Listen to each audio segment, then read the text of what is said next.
Cris Carter's televised assessment of Shedeur Sanders triggered immediate pushback from Cleveland fans, local media, and even several Browns veterans. Carter dismissed Sanders, a fifth-round pick, as unprepared to start and framed the growing interest around him as purely a byproduct of surname recognition. Since that segment aired, practice reports have told a very different story. Observers inside the Browns facility describe a rookie quarterback who is closing the gap on Kenny Pickett and Dillon Gabriel with surprising speed. Sanders first turned heads in rookie minicamp by directing the huddle with a calm that belied his inexperience. Position coaches reported that he rarely repeated mental errors during installation periods, a trait they rank highly when grading young quarterbacks. In organized team activities, he showed consistent timing on intermediate routes, kept turnover numbers low in 7-on-7 periods, and demonstrated early command of Kevin Stefanski's protection calls.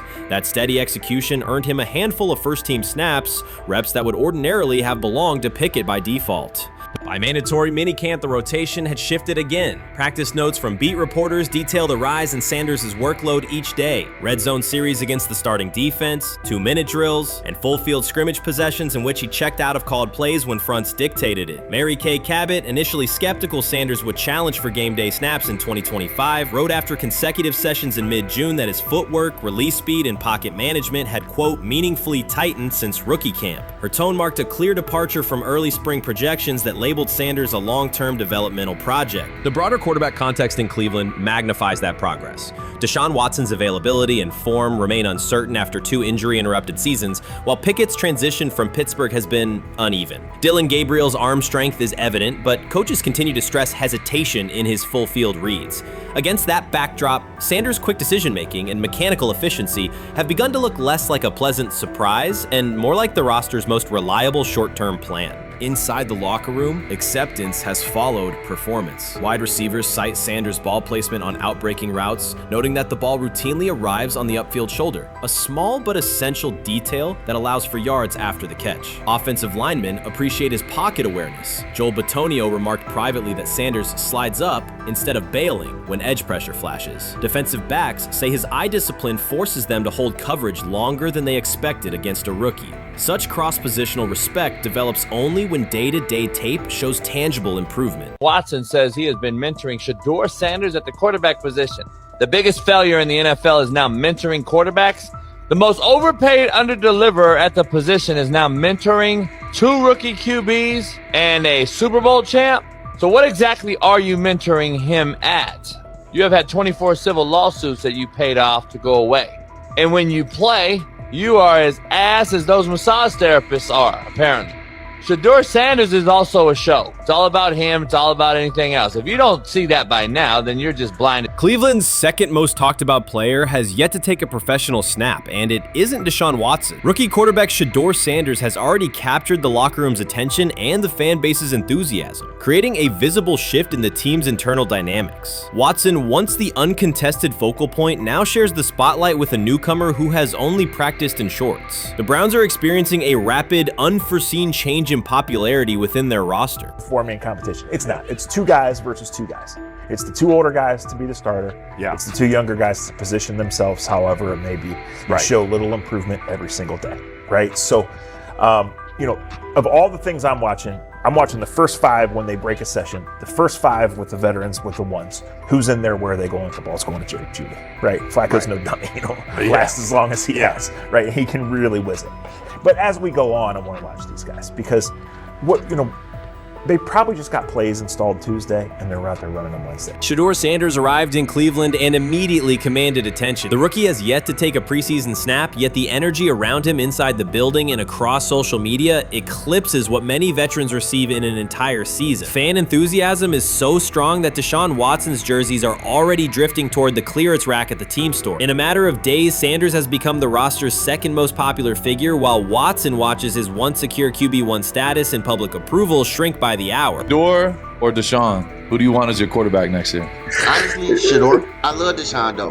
Like, I don't understand all the hate for Deshaun. You get hurt and you get booed, bro. That's foul. That might be the foulest I ever seen. The Browns' social media staff posted a single candid photo of rookie quarterback Shedeur Sanders releasing a warm-up throw, and the response was immediate and overwhelming. Fans saturated timelines with edits of themselves alongside him, while Deshaun Watson's routine practice reps drew comparatively little notice. Although an official Sanders jersey has not been released, unauthorized versions are already moving at a pace that exceeds merchandise sales for several other AFC North teams. The surge in interest marks one of the most intense fan reactions Cleveland has experienced in recent memory. The excitement surrounding Shedeur also triggers a wave of criticism. Veteran analysts, anchored in a 1980s mindset, question whether his style will translate into lasting success. They focus on his NIL earnings, social media presence, and visible confidence, arguing that the image overshadows substance. To them, outward self-assurance appears to be a distraction rather than a competitive asset. Even a simple smile or brief display of personality is cited as evidence that he lacks the measured discipline they expect from a starting quarterback. Critics claim Shedeur Sanders is notable only because of his father, overlooking the performance he delivered at Colorado. Many of those same observers ignored the Buffaloes until Deion Sanders made national headlines, yet they now question whether his son has earned the attention. They want rookies to keep quiet, carry clipboards, and wait 2 seasons before challenging for a starting role. Sanders is disregarding that script from the moment he arrived. His presence has already turned Cleveland's quarterback discussion into a genuine 2-man competition before a single preseason snap. Deshaun Watson maintains publicly that the situation does not concern him, but it is hard to believe the pressure is not real. A fully guaranteed contract protects his paycheck, not his standing in the locker room. Sanders, meanwhile, is translating charisma and early momentum into tangible influence with teammates, coaches, and fans, reshaping expectations for who will lead the Browns on opening day. I'm a firm believer. If I wanted Shedeur Sanders at 2, at worst at 33, of course I already think that he's better than other quarterbacks. Because that's the type of talent, that's where I would have picked him at. And if he was at 2 or 33, and he still had this same exact skill set, we will be talking about him starting and playing. Right. Well, there'd only be 3 quarterbacks. It'll be 3 not quarterbacks, 4. not 4. Yeah. But since he moved to the 5th round, that's cool. They might have to go along with it. But to me, I think if you ask who got the best tools, I'm going with Shedeur. Shedeur Sanders has not taken a single professional snap, yet discussion about him has split NFL social media into 2 camps. One side already argues he should start immediately. The other worries about what that means for veteran quarterbacks like Deshaun Watson. Reporters now line the perimeter of Browns camp, scrutinizing every inconsistency in Watson's spiral and every precise throw from Sanders during drills. Each well-placed pass is clipped, posted to TikTok, and captioned as evidence of a future QB1. Cleveland is no stranger to quarterback drama, but this situation is different. Rather than cycling through another unproven starter, the franchise is dealing with a rookie who entered with more polish, public attention, and perceived readiness than most first-year players. Fans chant Sanders' name before he has appeared in a preseason game, while the established starter works to maintain his relevance. The atmosphere is not yet a full controversy, it is a countdown. Traditional analysts insist on the importance of experience and respecting the process, yet Sanders is progressing on the timeline set by the supporters who already view him as the next leader of the offense. How you feeling? I'm getting there. You see what I got on, right? That's what I was asking how you help for it. Yeah, I'm getting there. See? Brian, what they had to do? I had blood clots. Okay. And they amputated, But I work with it. Man. Yeah, I'm amputated. So I get that worked on a couple times a day. Keep the blood circulating, blood flowing, but it's a new normal. And the best thing about here, we have a whole medical team on the 2nd floor. Right. We have a whole medical floor, which is great. Deion Sanders is shaken, this time not by a hit on the field. In a sudden turn, Ryan Clark has uncovered a serious plot affecting Shedeur Sanders' NFL draft status, and the disclosure is reverberating across the sports community. What once looked like a simple scheduling delay may actually be a calculated effort to undermine Deion's son. The facts suggest intentional sabotage, a breach of trust, and repercussions that could be far-reaching. This is no routine football headline. It is personal, and Coach Prime did not see it coming. The sports world loves to celebrate underdogs, yet it often takes even greater pleasure in tearing down rising stars. Deion Sanders is witnessing that cycle now, not from the sidelines as Coach Prime, but as a father. The lights in Boulder remain bright, the cameras keep rolling, and Sanders still wears his gold watch wristwatches, sunglasses, and natural swagger. Still, behind that familiar smile is a man carrying deep pain as criticism aimed at his son mounts daily. How much of that is opening press conference saying, okay, we are family, saying that he was sent to do certain things? Do you feel like people got attached to that, or it just was the fact that prime time is at Jackson State? It's prime time. If my son plays cornerback, I want him to be around, in my opinion, the best cornerback ever to touch the field. That's right. If my son played DN, I'd have to talk to you and tell me who's coaching the DNs. That's but right. I was sending my son to play for prime. His pain does not come from critics or losses, but from watching his son, Shedeur Sanders, get pulled into a system where politics outweigh performance. By every metric, arm strength, accuracy, field vision, Shedeur belonged in the top 3 of any NFL mock draft. Defensive coordinators who tried to unsettle him know he never flinches. He owns the unteachable leadership trait that turns strong prospects into franchise cornerstones. Then the narrative shifted. Draft boards that once placed him 2nd or 3rd slid him to 5th, then 12th, and eventually out of the 1st round on some lists. Analysts grew cautious, executives became vague, the statistics stayed strong, and the game film still proved his ability, yet the buzz evaporated. The abrupt silence felt deliberate and wrong. Former NFL safety and respected analyst Ryan Clark then delivered an unfiltered disclosure, not on a scheduled TV segment, but in an unscripted comment. He stated plainly that influential figures inside the league were not overlooking Shedeur Sanders. They were actively holding him back. The motive, Clark said, was political, and the real target was Deion Sanders, Hall of Famer, architect of Jackson State's resurgence, and the coach who turned a 1-11 Colorado program into a national headline. Deion's refusal to conform, wearing sunglasses indoors, dancing with players, speaking candidly, challenged an establishment that favors predictable images and rehearsed statements. According to Clark, that resistance to tradition was not forgotten.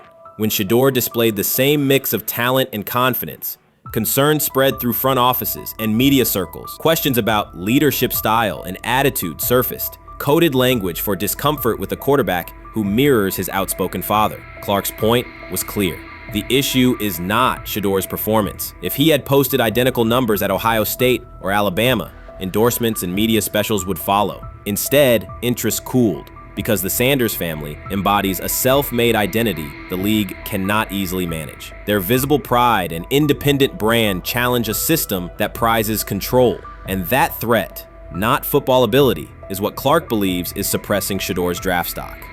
Sometime last week, and then, and I just tweeted that out again this morning, and then today, the Joe Flacco one got posted. So running through this, and then of course we'll still have Dylan will be next, and then Shedeur will come last. As training camp nears, Mary Kay Cabot is providing straightforward analysis of the Cleveland Browns quarterback competition. The starter has not been named, but she has moved away from her earlier skepticism of Shedeur Sanders and now acknowledges his talent and potential. Cabot explained that if Joe Flacco is chosen to start week 1, it will mean he is the most prepared to play immediately. This approach would also give younger quarterbacks such as Kenny Pickett time to adjust, refine their skills, and maximize their potential while Flacco handles the early workload. She added that a Flacco start would not prevent Sanders from earning the position later in the season. The depth chart remains flexible, and Sanders' continued development could put him in line for an opportunity as circumstances evolve. Cabot also noted that Pickett could win the job for week 1, but he must demonstrate he can integrate smoothly with the offense and perform reliably under pressure. The Browns want a leader who can control the huddle, execute plays efficiently, and maintain composure. Pickett's performances in upcoming practices and preseason games will be critical in determining whether he secures the starting role or Sanders ultimately takes the reins as the season progresses. Things like that. It doesn't mean that that Kenny can't swoop in there and steal that job by them, but he's really going to have to show that he has a complete mastery of this scheme and this system, and that they don't have to dial it back a lot to put him in there. So these will be some considerations, and I do think that that as the preseason goes along, it will become evident. Mary Kay Cabot recently stated that Shedeur Sanders is ready and the Cleveland Browns are monitoring him closely. After a strong showing during organized team activities and minicamp, Sanders has made notable strides in his development. With continued progress, he is expected to return to the field prepared to contribute meaningfully. The Browns coaching staff is tracking his growth and anticipation about his long-term role is increasing. Cabot added that if Sanders maintains this trajectory and continues to demonstrate poise within the team, he will have a legitimate chance to earn the starting quarterback job. Each practice rep strengthens his case, reinforcing the possibility that his development could benefit both the player and the organization. As Sanders impresses, discussion about his future in Cleveland becomes more compelling. Cabot also emphasized Sanders' advanced understanding of the offense. She noted that his football IQ appears in every drill and that he seems ready to execute the Browns system at full speed. His ability to process defenses quickly and make decisive reads distinguishes him from his peers. With the appropriate opportunity, Cabot believes Sanders could become a genuine difference maker for the Browns. One area Cabot highlighted is Sanders' command of pre-snap adjustments. His capacity to diagnose defensive fronts and communicate changes gives him an edge and reflects high football intelligence. If he translates those reads into consistent connections with his playmakers, he could elevate the Browns' offense significantly. By comparison, Cabot said quarterback Dillon Gabriel is still refining his grasp of complex terminology and play calling. While Gabriel possesses upside, Sanders' comfort with intricate concepts and his ability to manage tight pockets under pressure give him a clear advantage at this stage. Gabriel must sharpen those elements to compete at Sanders' level. Cabot previously reported that Sanders had already earned first-team practice snaps ahead of Gabriel. Her latest update confirms that Sanders is now approved as the Browns' starting quarterback, solidifying the organization's commitment to him as QB1. Expectations are high, and his response to the challenge will be closely watched throughout training camp and preseason. Cabot further noted that head coach Kevin Stefanski authorized Sanders to take expanded first-team reps beginning next month. This milestone underscores Sanders' readiness and the coaching staff's confidence in his progress. As the regular season approaches, Sanders aims to cement his status as the starter, and the competition for that position is intensified. Though Sanders leads the race, Kenny Pickett remains in contention. Cabot stressed that Pickett must prove he can integrate seamlessly with the offense and perform consistently under pressure. His performance over the next several weeks will determine whether he can challenge Sanders for the starting role. With both quarterbacks vying for the top spot, the Browns' Week 1 starter will be one of the most scrutinized decisions of the upcoming season. For now, Cabot's reporting underscores Sanders' rapid ascent, strong football intellect, and growing command of the offense, qualities that position him well to lead Cleveland's offense when the opportunity arrives. They have never loathed college football itself. They have resisted the people determined to reshape it.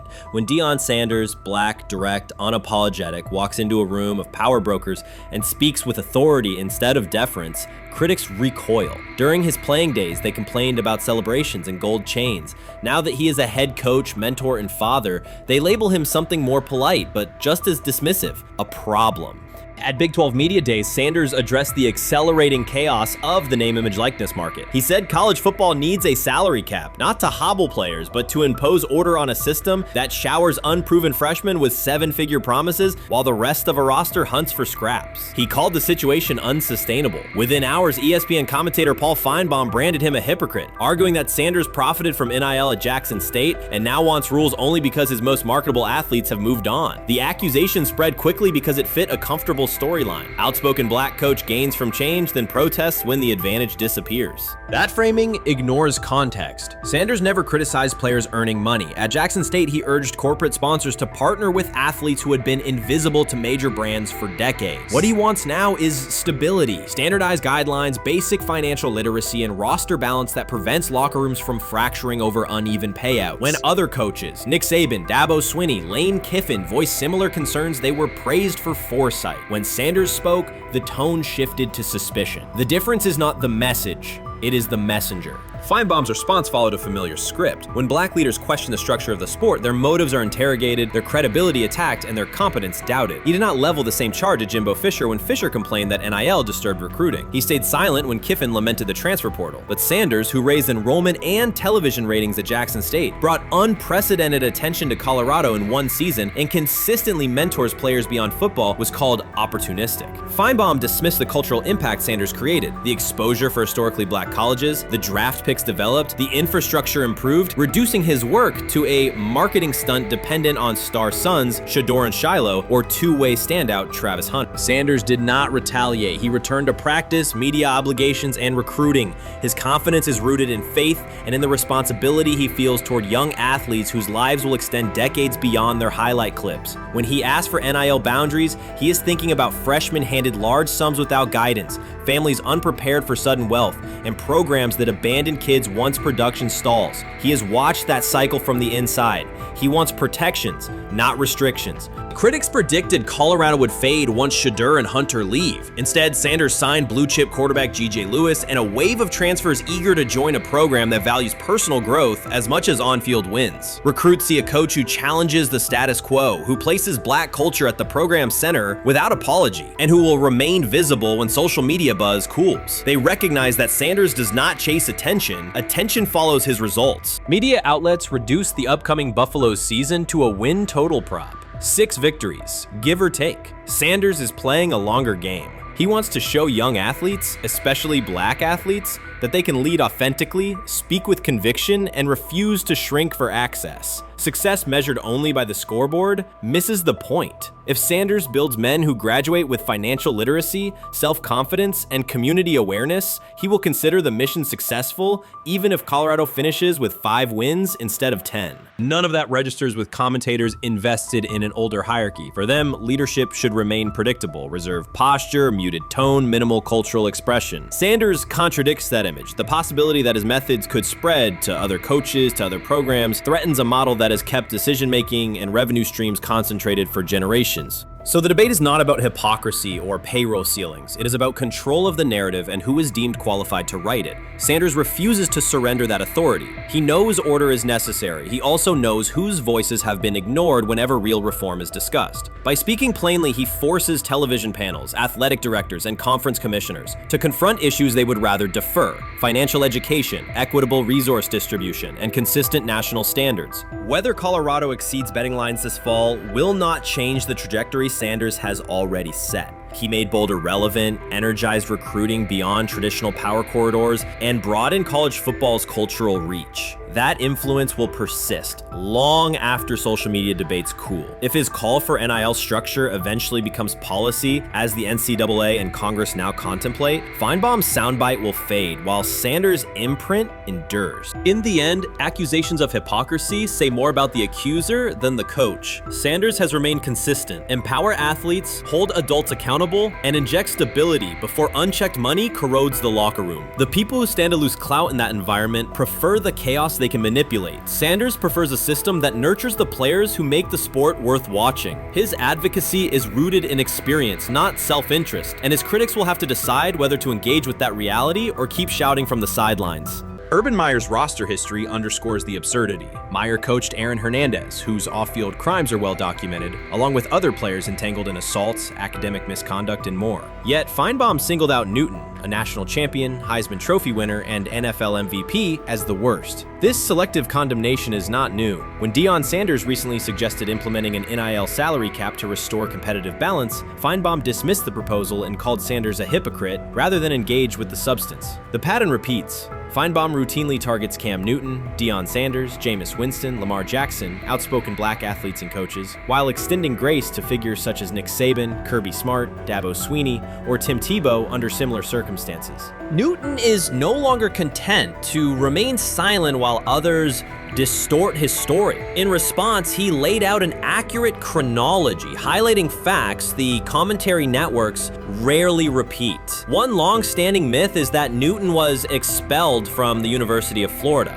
He was not. Tim Tebow held the starting job unchallenged, and Meyer had no intention of displacing his star. Like thousands of athletes each year, Newton transferred to find a place where he could play. The move was strategic, not disciplinary. He is with 3-2-2-5-3-17 to transfer to and Moorbeck. Meyer was Critics habitually resurrect the 2008 laptop incident to tarnish Newton's entire career. Newton has acknowledged the mistake, but its relevance is overstated. The incident did not prompt his transfer, nor did it derail his trajectory. After leaving Florida, Newton enrolled at Blinn College, a Texas JUCO powerhouse, and led the Buccaneers to a national championship while posting dominant statistics. That performance earned him the opportunity to transfer to Auburn. At Auburn, Newton produced one of the most extraordinary single seasons in collegiate history. More than 4,000 yards of total offense, 50 combined touchdowns, an SEC title, a national championship, and the Heisman Trophy. Achievement compressed into a single year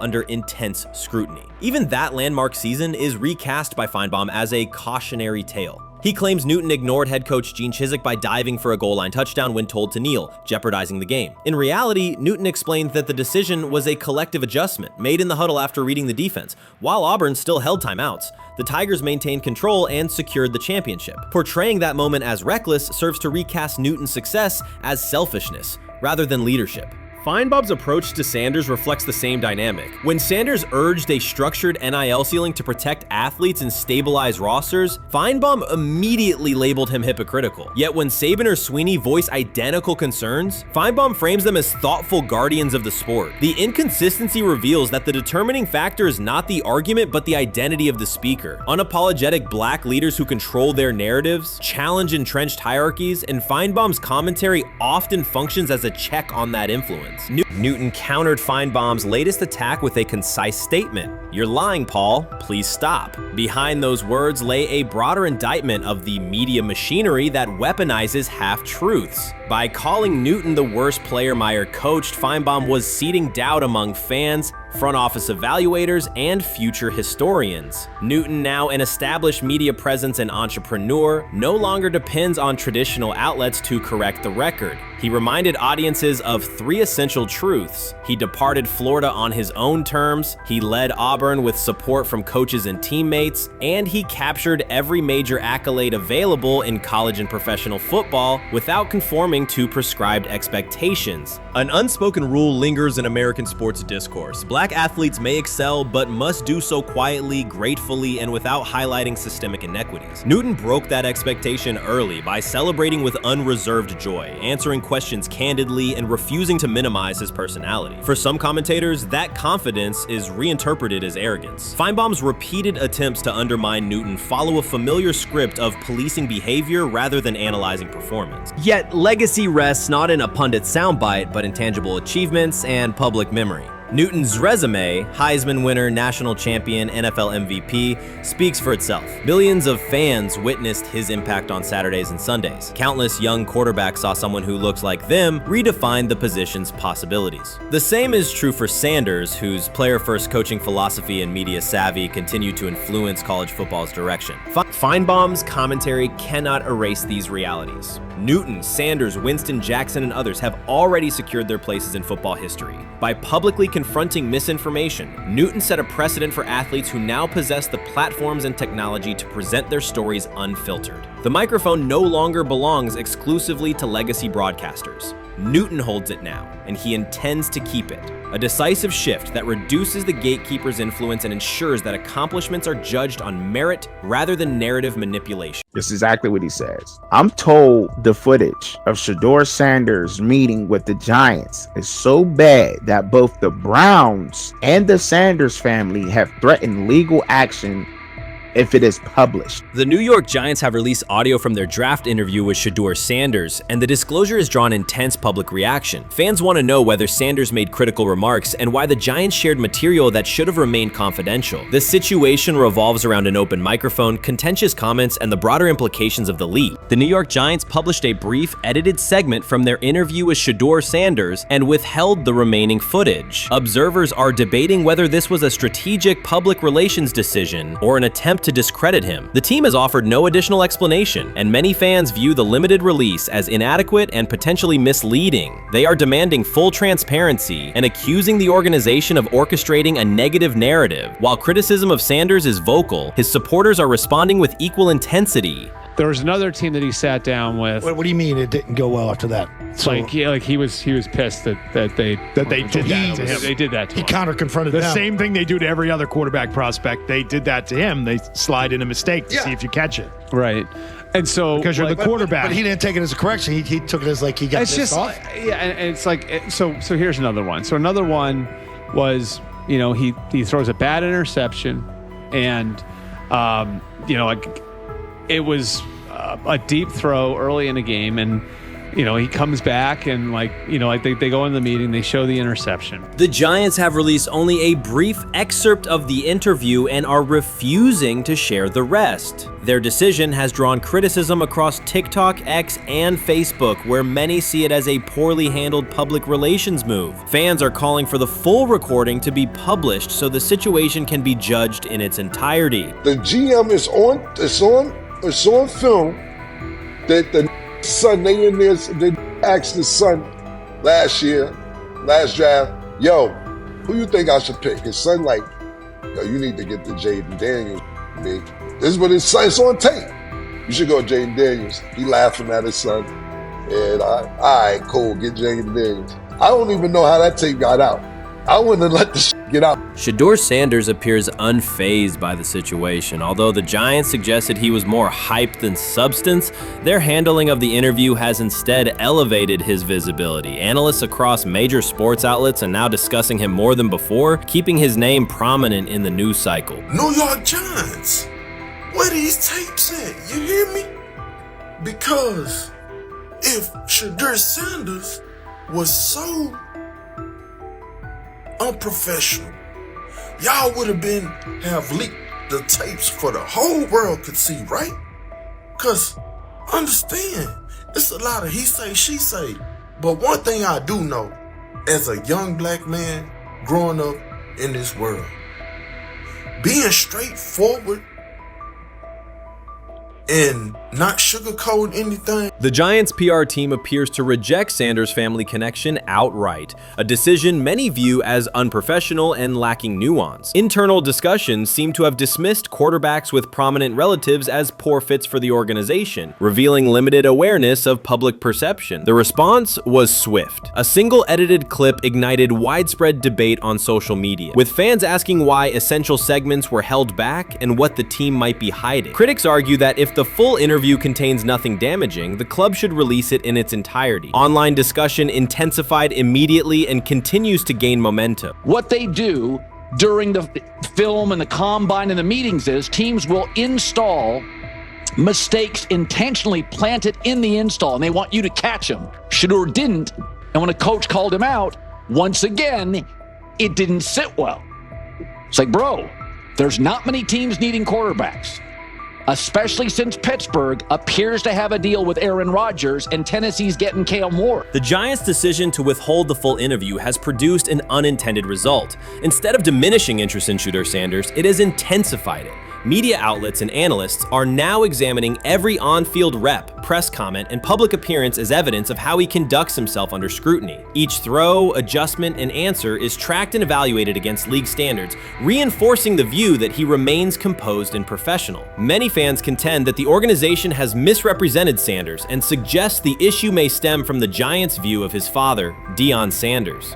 They see the partial release as an attempt to raise doubts about his character by association. That perception has only made his profile more compelling. The discussion has shifted from whether he deserves a high draft position to how effectively he withstands sustained pressure. Sanders is now regarded not just as a talented prospect, but as a symbol of resilience, central to debates about transparency and organizational strategy. Even if the Giants eventually provide more context, the visibility they have created for him is unlikely to fade. The most fun yet the most difficult thing I cover and we cover all year long is not games, it's the NFL draft. Because I've said this many times, you get lied to for a month to 2 months up to it. And so often during the draft, and every few drafts, there's a guy that really falls, precipitously falls. This year it was Shedeur Sanders, it's been Aaron Rodgers, it's been Dan Marino. Every few years somebody falls a lot. And so, but those stories don't come out until like the fall. Criticism of Shedeur Sanders from within the Giants organization has become increasingly public. Team communications appear focused on casting him as an overhyped prospect, whose character should be questioned. question, a narrative that seems aimed at shaping opinion rather than assessing performance. Yet each selective release or negative remark has instead amplified attention on Sanders and elevated his reputation. Efforts to confine him to a narrow, unfavorable image continue to produce the opposite effect, reinforcing his position as an underdog who endures external pressure. The debate has shifted from football analysis to broader concerns about narrative control and transparency. Fans, reporters, and online communities are still urging the Giants to publish the full interview, arguing that only complete context can resolve speculation. The organization's refusal to comply has intensified scrutiny and led many observers to conclude that the team underestimated public reaction and now faces questions it could have avoided with full disclosure. The tapes, the New York Giants have the tape. They definitely have the tape. It's confirmation that they had the tape. Shedeur didn't do nothing. It's what they saying he did. I'm gonna tell you what these mixed reaction right here. So we already know about the New York Giants, but the Pittsburgh Steelers head coach Mike Tomlin reported Miles Sanders' talent, but hesitated to draft him due to previous challenges with quarterbacks like Russell Wilson and Justin Fields, leading to more cautious approach. Las Vegas Raiders. Sanders met with Raiders at the NFL scouting combine and expressed enthusiasm about potentially joining the team. His familiarity with the West Coast offense and quick release was noted positive, though concerns about his ceiling. Hours after the Giants posted that short audio clip, the timeline never slowed. Comment threads filled with frame-by-frame breakdowns, lip-read attempts, and side-by-side comparisons of what was said versus what was left out. Reporters called league contacts. No one could explain why a franchise would stir this level of curiosity only to seal the vault. Each refusal sharpened focus on Shedeur Sanders, turning routine throws into national talking points. Analysts kept circling back to the same note. His cadence at the line looks unchanged, steady against the noise. Hashtags demanding the full interview, trend drop, and trend again. Podcast hosts bump scheduled segments to lead with the leak. Rival teams get asked how they would handle a similar situation, then quietly check their own archives. Inside Giants headquarters, the plan to shape the story looks less like strategy and more like a slow burn spotlight they can't switch off. And now every preseason snap, every media availability, every stray sideline camera angle gets fed into a loop that asks, what are they still hiding? The file remains locked. Curiosity keeps compounding. Until someone presses upload or steps to a podium and explains the redactions, the subject drifts away from depth charts and play design, fixing instead on secrecy, control, and the risk of underestimating how fast attention turns pressure into permanence. Momentum isn't fading, it keeps recalibrating, louder, impossible to mute.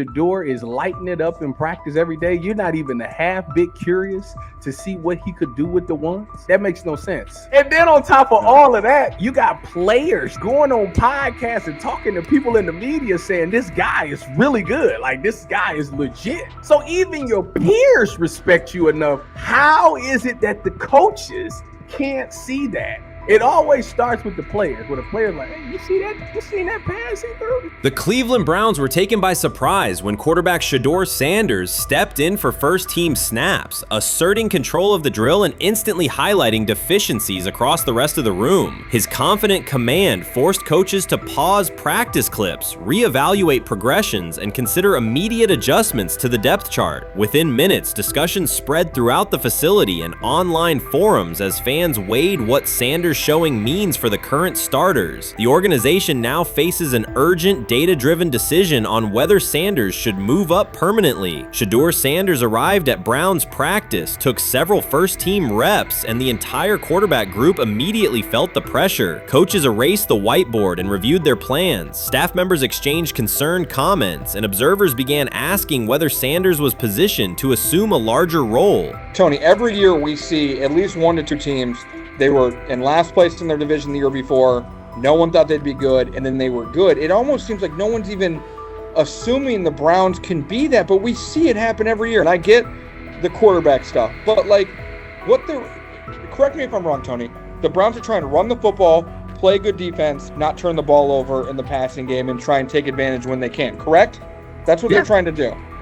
That was the 2020 offense. The Cleveland Browns are still searching for stability at quarterback. Deshaun Watson is yet to deliver consistent starter-level production that justifies his contract, and each game renews doubts about whether he can regain peak form. Behind him, rookie Dorian Thompson-Robinson shows promise but remains inexperienced and unpolished. Coaches are evaluating alternatives each week and may need to adjust the depth chart if progress stalls. The roster around them is built to contend now, so ongoing uncertainty under center is increasingly costly. As we talk about, we do believe in best player available. We do believe in positional value, and we didn't necessarily expect him to be available in the fifth round, and so we love adding competition to every position room and adding him to compete with the guys that are already in there. We felt like that was the appropriate thing to do. The Browns quarterback group is unsettled. Deshaun Watson has yet to provide the reliable, high-level play his contract demands, while rookie Dorian Thompson-Robinson remains promising but unpolished. Depth behind them consists mostly of veterans whose experience lies more in holding clipboards than leading offenses. The coaching staff needs an immediate answer, not a 3-year development project. Shedeur Sanders enters as that potential solution. At Colorado, he passed for more than 3,200 yards despite working behind one of college football's poorest offensive lines, consistently demonstrating poise, quick processing, and accurate ball placement under heavy pressure. Film shows steady reads and disciplined footwork, traits that offset concerns that his profile is built on family name or media attention. Cleveland viewed the signing as a low-risk, high-reward move. Early in camp, Sanders received a handful of first-team snaps intended merely as an evaluation. Those plays quickly changed practice tempo. The ball came out on time, receivers hit their landmarks, and the defense struggled to adjust. Coaches immediately expanded the review using phrases such as evaluate every option, an indication that the depth chart was no longer fixed. Watson sensed the scrutiny. Thompson-Robinson increased his urgency. Within minutes, competition in the quarterback room intensified. Sanders repeated that performance in subsequent sessions. His footwork remained clean, progression sharp, and throws firm and precise. Each strong rep forced staff to reassess the plan to keep him buried on the developmental track. The broader context magnifies the pressure. Cleveland's roster is built to contend now. Fans are weary of quarterback turnover, and the front office cannot afford another costly misstep under center. Around the league, rookie passers rarely wait multiple seasons anymore. Joe Burrow, Justin Herbert, CJ Stroud, and even late pick Brock Purdy established that precedent. If Watson opens the regular season and struggles, public calls for Sanders will grow, especially if the rookie flashes in preseason. Alternatively, another team could attempt to acquire him if Cleveland hesitates to elevate his role. Each scenario underscores the same reality. Sanders' emergence has turned a routine camp evaluation into a critical decision point for the franchise.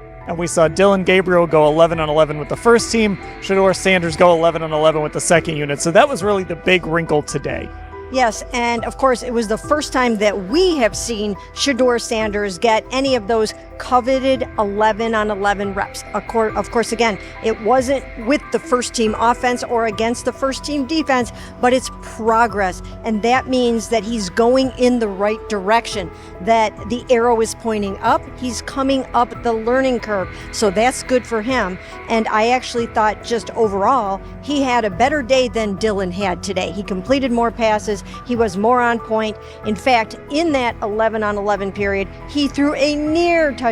Desperation can push franchises toward aggressive decisions, especially when their quarterback options appear unconvincing or outdated. One scenario now emerging is that Sanders earns enough confidence to take full preseason reps with the starters, forcing Cleveland to revisit a depth chart it believed was settled at the beginning of July. His practices demonstrate that the excitement around him is grounded in measurable performance. Accurate, high-velocity passes against first-team defenses, and confident command of the huddle. Each strong outing also heightens league-wide interest. Rival scouts adjust evaluations, and general managers revisit their notes, aware that a viable young quarterback may soon become available. Inside the facility, the personnel staff must balance short-term results with long-term roster planning, knowing that an early move could reshape salary cap allocations and locker room dynamics. The pressure on Watson and Thompson-Robinson escalates accordingly. Both must produce visible progress to maintain their current roles. Cleveland's recent history shows how quickly promising quarterback situations can devolve into controversy. The franchise has turned potential breakthroughs into organizational turmoil before, so observers remain cautious about how this competition will unfold. So the Shedeur Sanders, I want to talk about this. So here's a prime example. Shedeur Sanders, they had 3-day mini camp for the Cleveland Browns. And Now, Jimmy Haslam actually has some money. The Bengals owners and the Rooneys are near the bottom of the league in net worth. But what the Browns have is what I would call the Buffalo Bills used to have this years ago, pre-Josh Allen. What are Browns veterans saying about Shedeur Sanders behind closed doors? According to internal discussions, the feedback goes beyond casual praise. Several veterans describe his performance as franchise level. Private locker room conversations compare his command of the offense to established starters. And one senior assistant reportedly called him Sunday ready after a single walkthrough. The consensus is that front office staff and coaches have taken serious notice. Inside the Browns facility, informal conversations circulate among players and coaches. These remarks carry significant weight in personnel evaluations and often influence practice rotations. When veterans speak this strongly, the message typically reaches decision makers quickly, especially during roster planning. In short, the internal perception of Sanders is already affecting how the staff views the current quarterback depth chart. Browns vets kind of weigh in on Shedeur Sanders and how he's been since he arrived in Cleveland, in Pound Town. And I think it's very, very important that we discuss it, because it'd be really easy for these vets to, this wasn't like a on the record interviews. This is just kind of back channels into what the vets are saying, the rumors, but the sources telling us.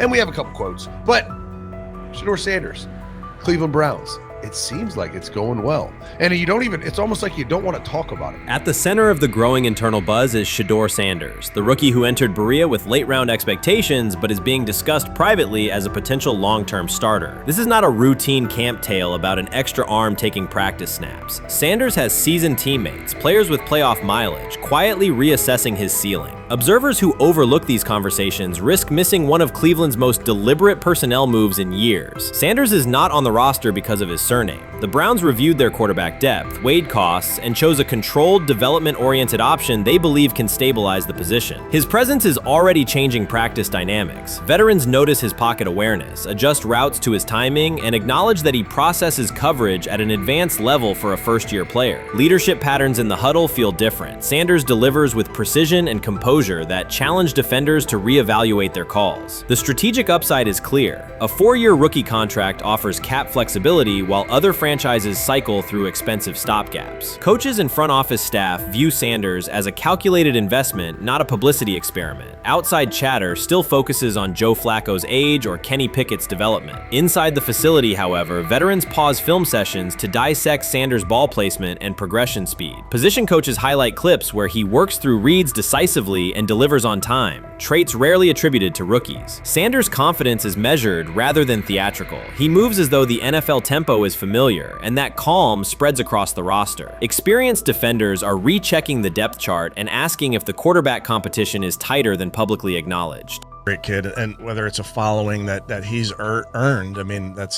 something that he's done a great job of interacting with fans. And but he is a great kid. You guys will get to know him more. He's working like crazy, just like all the guys. He's another young man. These rookies, my office is downstairs. As they got to walk by my office as they come in. They come in early. And Shedeur, just like all those guys, he's in there early. He's getting his work done. He has not yet secured the starting job. Evaluations so far come only from brief practice periods, no comeback drives, no national headlines, just steady execution in shorts and helmets. In a league that celebrates splashy debuts, Shedeur Sanders is earning trust rep by rep. Veterans typically withhold judgment until late in camp, yet several are already studying his footwork and timing, which suggests genuine respect. Inside the building, coaches sense that the Browns may have finally found a stabilizing presence at quarterback. Cleveland's recent history underscores why this matters. The team has started 9 quarterbacks over the past 2 seasons, an indicator of instability rather than depth. Sanders arrives with composure, arm strength, and a well-known surname, so any sign of readiness is magnified. Financial context also plays a role. The Browns are allocating a significant portion of the salary cap to Deshaun Watson, whose performance has not matched that investment. To manage costs, the front office signed 4 additional quarterbacks on low-impact contracts. Together, they account for far less than Watson's annual cap figure. If Sanders continues on his current trajectory, that structure could give Cleveland both competitive clarity and much-needed financial flexibility. He's the only person who's come out and say, hey, man, this dude look kind of good, man. Let me tell you what I heard. A lot of people reaching out to players in the locker room and stuff. To me, I think this is it's a red herring. Like, I'm supposed to suspend myself to disbelief that he was going to look bad. I've never expected him to look bad to start with.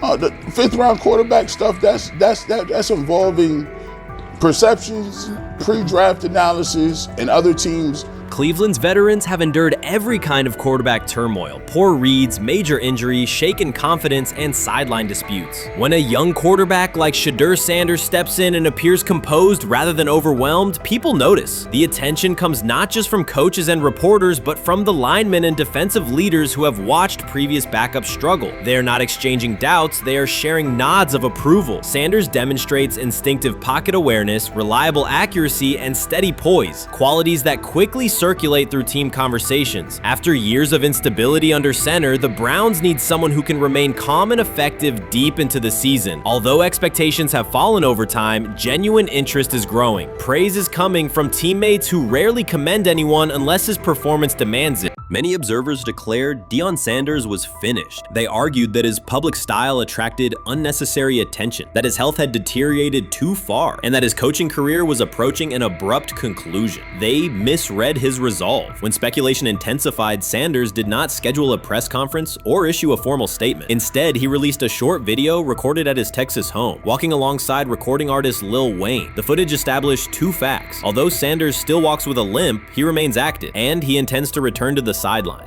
Reports from USA Today and ESPN confirm that Sanders had temporarily left Colorado to recover from a significant, undisclosed medical condition. He lost 14 pounds and missed several summer practices, leading to widespread debate about his future. Unofficial sources suggested complications related to previous blood clot issues, but no official diagnosis was provided. Throughout Sanders' absence, numerous media outlets framed his situation in crisis language, frequently questioning whether he would coach again. By comparison, when coaches such as Lincoln Riley paused their duties for health or family reasons, coverage emphasized understanding and patience, an imbalance that reflects a common difference in how high-profile black coaches are treated. Sanders' silence was not a retreat, it was a period of recovery. During rehabilitation, he relied on family, faith, and trusted colleagues, yet stayed connected to his program through brief online updates. The video with Lil Wayne demonstrated that he retained strong support from influential friends, countering narratives that portrayed him as isolated or on the verge of retirement. The visual evidence showed that his setback is temporary,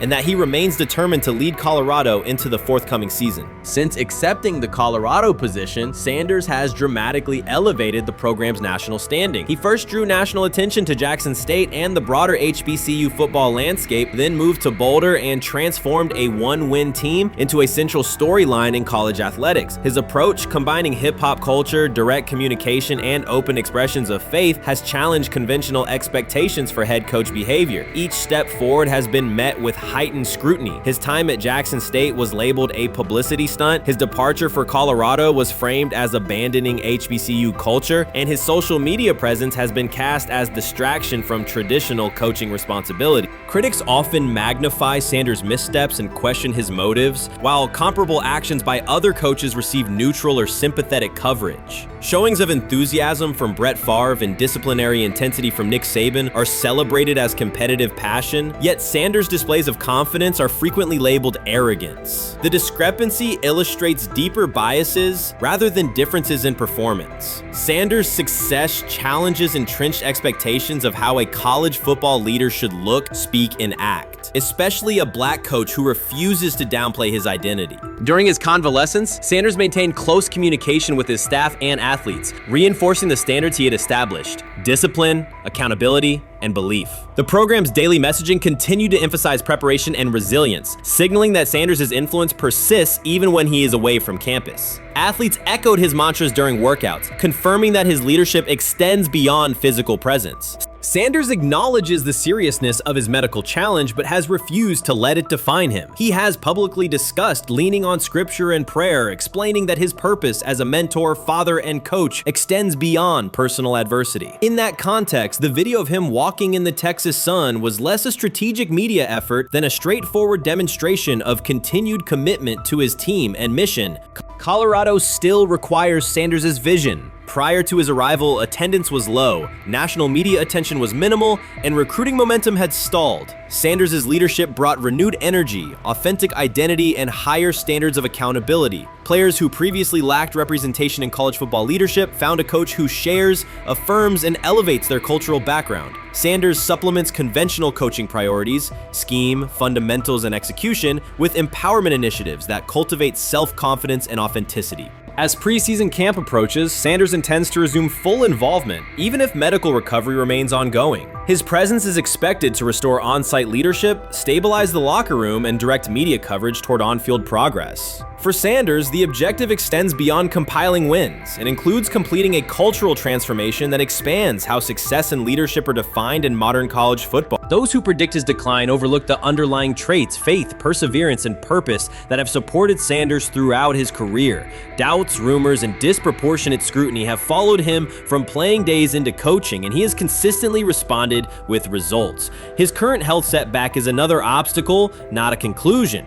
The broader initiative he leads, centered on authenticity, opportunity, and high standards, continues. When Sanders returns to the sideline, it will mark the next stage of a movement he has guided from Jackson State to Boulder.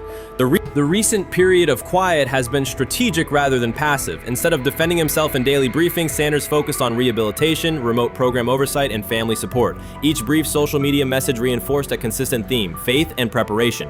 He has articulated gratitude for medical professionals and has reiterated that his mission at Colorado is unfinished. His public references to scripture have been direct but measured, aligning with his long-standing practice of integrating faith into leadership. By walking through his ranch with Lil Wayne, Sanders signaled continuity. The clip underscored that influential supporters remain engaged, that Sanders' broader network values his vision, and that he remains capable of navigating physical challenges. The visible limp was not evidence of imminent retirement. Rather, it documented the reality of ongoing recovery and the resilience with which he approaches each obstacle. Colorado's athletic administration and football staff continue to affirm Sanders' program direction. Recruitment communications cite his established record in fostering cultural relevance and national exposure. Prospective athletes respond to a coach who presents a transparent path to development, both on and off the field. Current players refer to Sanders' coaching points with clarity, citing specific drills and expectations that remain unchanged during his absence. These indicators demonstrate that the core structures Sanders implemented are functioning, and that his return will be an amplification, not a restart. Criticism regarding Sanders' public persona often conflates media style with coaching substance. Analysis from opponents suggests that social media engagement dilutes football preparation, yet Sanders' staffs emphasize time management and delegation. Defensive and offensive coordinators handle in-game adjustments, while Sanders directs overall culture, recruitment, and leadership. He has articulated that visibility serves to amplify program accomplishments and enhance player opportunities, not replace strategic football planning. Some commentary has attempted to reframe Sanders' health issue as evidence that his coaching model is unsustainable. The argument ignores the documented health challenges faced by numerous coaches across levels of competition. For example, college coaches recovering from heart procedures or joint replacements have returned to successful seasons after appropriate medical clearance. Sanders' case follows a comparable trajectory. Medical complications require temporary separation, structured rehabilitation is prioritized, and a managed return is planned. Institutional medical protocols at Colorado dictate clearance requirements. Sanders will meet those before resuming full sideline duties. Colorado's players have expressed public confidence in Sanders' eventual return, citing regular virtual check-ins and continued accountability. Several athletes noted that positional meetings included recorded messages from Sanders reinforcing tactical goals and personal discipline. These details confirm that Sanders has remained actively engaged, albeit remotely, and that team culture remains aligned with his principles. Looking ahead, Colorado's schedule will attract national attention, both for on-field competitiveness and the storyline of Sanders' comeback. Analysts will evaluate how quickly he reestablishes day-to-day rhythm and whether his physical limitations influence practice oversight. Internal planning accommodates gradual escalation of responsibilities, with medical staff and strength and conditioning personnel contributing to phase reintegration. The broader significance of Sanders' return extends beyond Colorado. His visibility continues to challenge prevailing narratives about leadership styles and pathways in college athletics. By prioritizing authenticity, open articulation of faith, and cultural expression, Sanders offers a contrasting template to more conventional models. His eventual recovery and sideline presence will reinforce the argument that diverse leadership profiles can succeed in elite collegiate competition. In summary, rumors of Deion Sanders' coaching demise were premature. Verified reports confirm a substantial but temporary medical setback. He used the time away to focus on health, sustain program engagement, and rely on a support system anchored in family, friends, and faith. His recent public appearance demonstrated active recovery and reaffirmed his intention to resume leadership in Boulder. The forthcoming season will test Colorado on the field, but it will also underscore the durability of Sanders' vision, one that combines competitive ambition with cultural resonance. Observers who continue to question his longevity overlook the resilience and purpose that have defined his career. Sanders' return is imminent, and the movement he leads remains intact. They say training camp decides depth charts, but Shedeur Sanders began fighting for his job long before he will step inside the Browns facility. While most first-year players squeezed in one last vacation, he slipped onto a private field in Texas, strapped on Cleveland's helmet and shoulder pads, pulled a fresh number 2 jersey over his chest, and started rifling timing routes as if it were the opening drive of week 1. No cameras, no hype track, no product placement, just sweat, cadence, and ball placement. A rookie does not rehearse in full game gear unless he already envisions himself commanding the huddle. Plenty of observers shrug that clip off. They insist the 5th rounder, quote, isn't ready, cling to depth chart conventions, or whisper that the name across his shoulders did most of the talking on draft day. Maybe it is the Deion connection, maybe it is a preference for prospects who blend quietly into the background, or maybe the league's gatekeepers fear the possibility that the kid is better than the quarterbacks they have spent months promoting. Whatever the motive, the countdown has started, and video rarely lies. Shedeur Sanders is not preparing to arrive. He is preparing to lead. Footage of a 22-year-old quarterback running live reps in July should dominate highlight loops, but it barely registers on national outlets. Why? It ruins the tidy narrative. The easy storyline paints Shedeur as a pampered legacy prospect banking on his father's fame. Yet the tape shows something different. A rookie drenched in afternoon heat, drilling footwork, calling protections, and imagining cover 2 rotation before the first official meeting ever takes place. Elite mental prep looks boring on social feeds. It looks devastating when the season starts. Walk into Cleveland's quarterback room and you step into politics, not simply competition. Joe Flacco, a Super Bowl MVP in decline, carries institutional trust. Kenny Pickett, rescued from Pittsburgh's reset, carries hometown intrigue.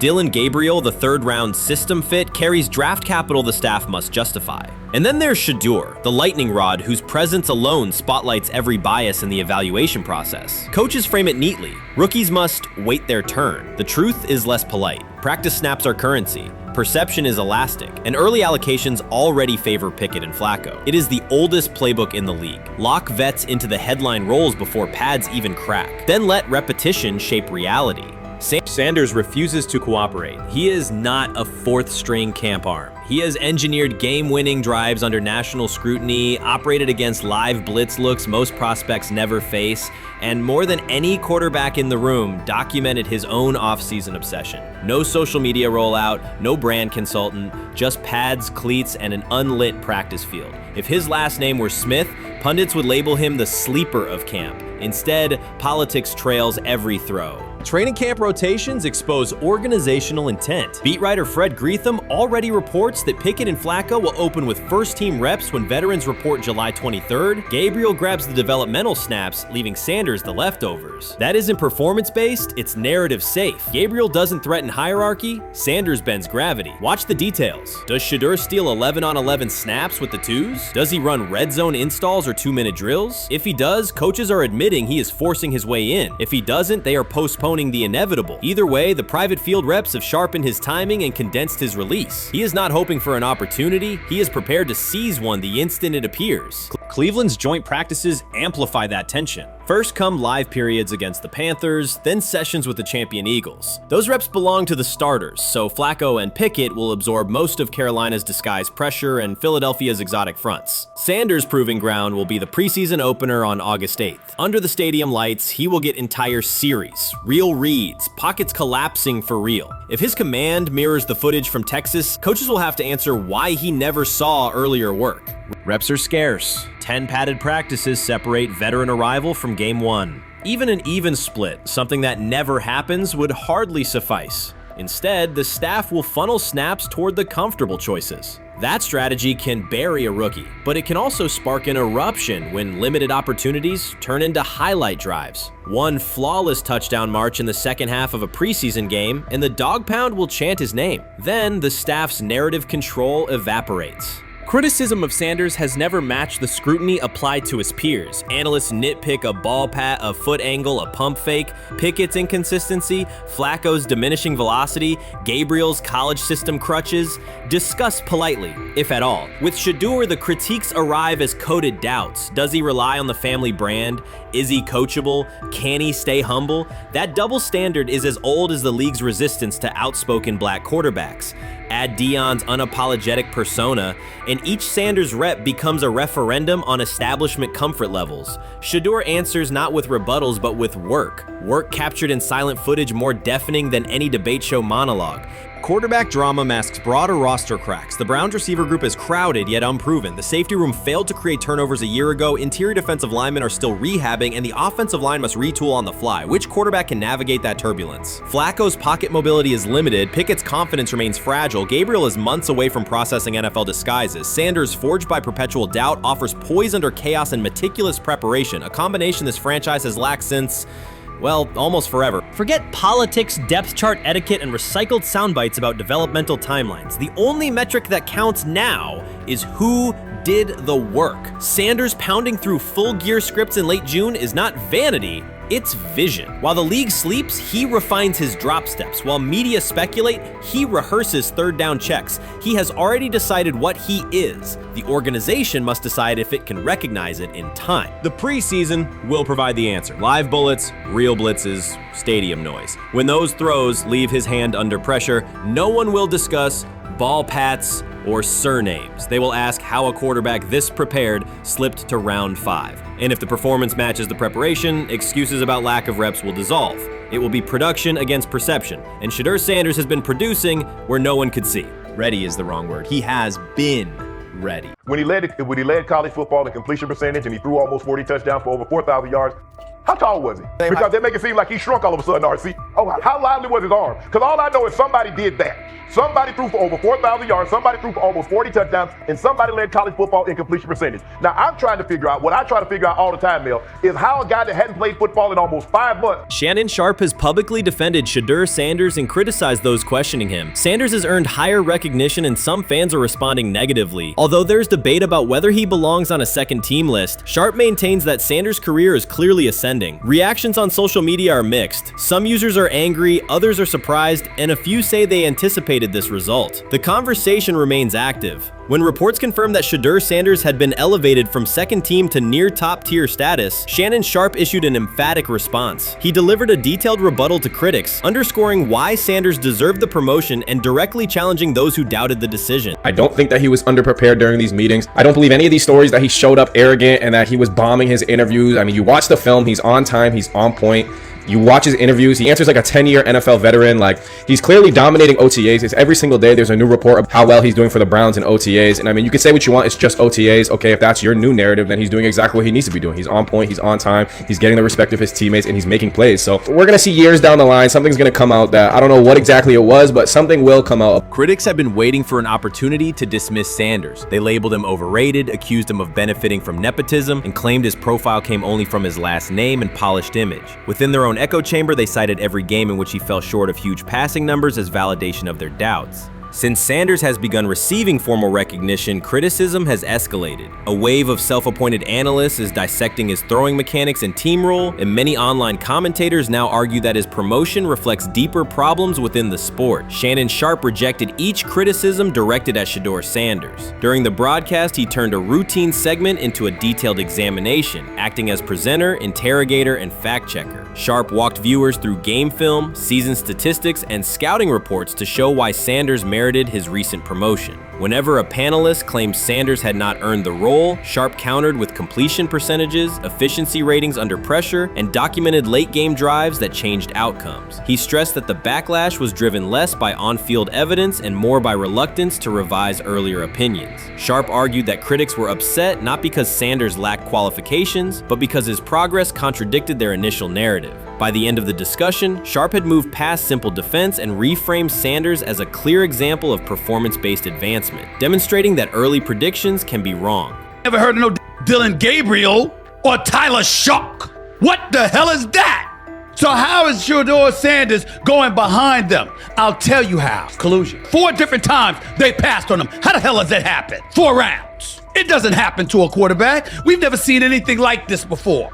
Shedeur Sanders with the watch. Shedeur Sanders with his bravado. Shedeur Sanders with this supposed arrogance or whatever. Shedeur Sanders' advancement did not happen by chance. While detractors questioned his resume online, he continued to prepare, attend every practice, and deliver accurate throws under pressure. The contrast between his output and the complaints directed at him has been stark. Some critics even argued the selection committee was, quote, biased toward performance, as if rewarding strong play were improper. Rumors quickly followed. Certain commentators speculated that a public relations push from the Sanders family must have influenced voters, suggesting everything from coordinated media strategies to alleged favors for coaches. None of these theories addresses the basic point. Sanders earned his promotion through consistent production, poise in the pocket, precise ball placement, and efficient decision-making. Shannon Sharpe highlighted these facts during his response. He noted that Sanders' performance metrics justify the recognition and emphasize that resistance to the move stems more from prior prejudice than from substantive evaluation. For Sharpe, the goal was clear: present the data, challenge unfounded claims, and correct the narrative. The discussion therefore became a broader statement about acknowledging merit and abandoning outdated assumption. Colin Cowherd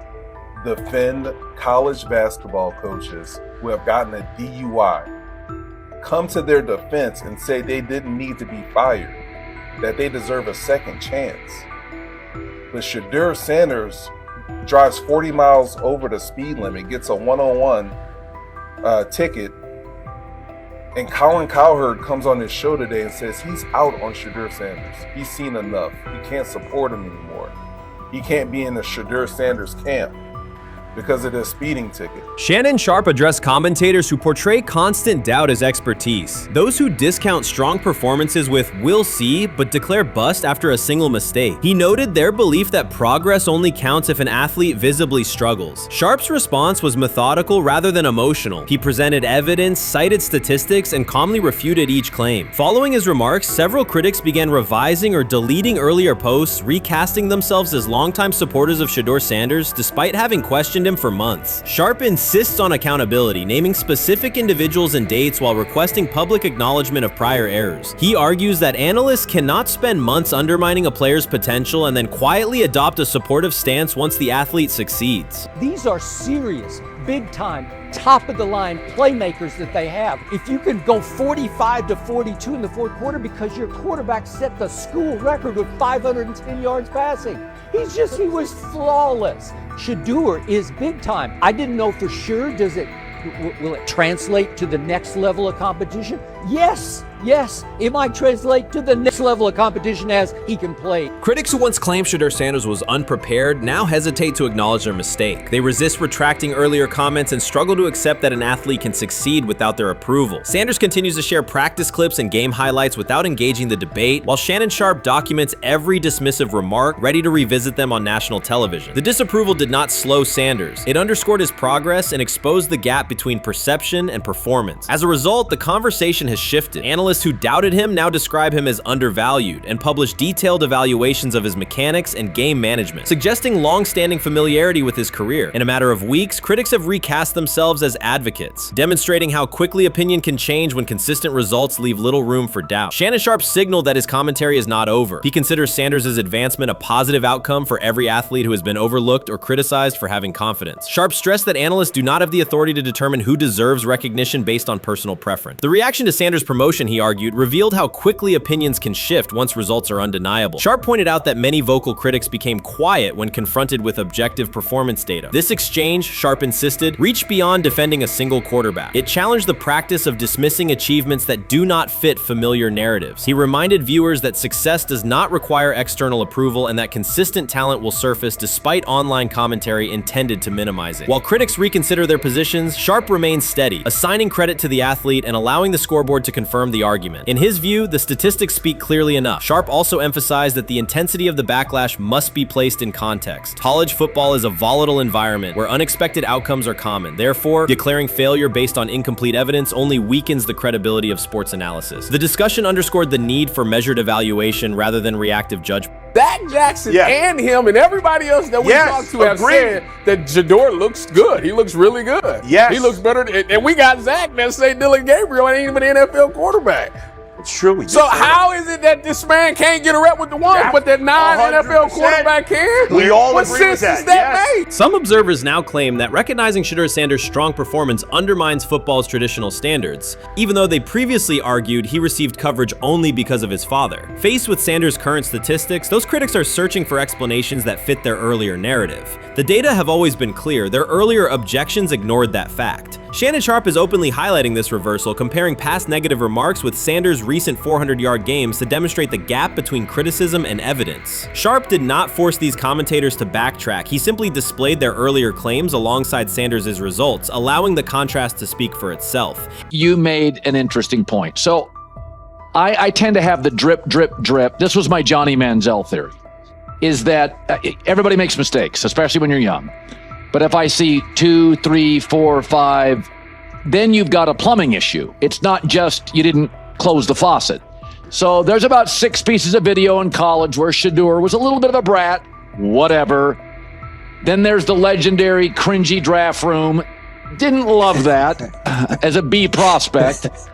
Then there's back-to-back speeding tickets, both over 90, and a missed arraignment. The NFL is navigating unexpected headlines after a former Browns coach publicly defended Shedeur Sanders in response to reports of multiple speeding tickets. The coach's statement has sparked extensive online debate. Supporters welcome the show of loyalty, while critics question the motive. Sanders now finds himself at the center of an unforeseen controversy, and observers want to know why a Cleveland coach is standing so firmly in his corner. The story is developing rapidly and continues to draw intense attention. When it came out that he got a speeding ticket, I said it's not really that big a deal. I feel very differently about it now. Over 40 miles an hour over the speed limit, less than 2 weeks after you just got a ticket.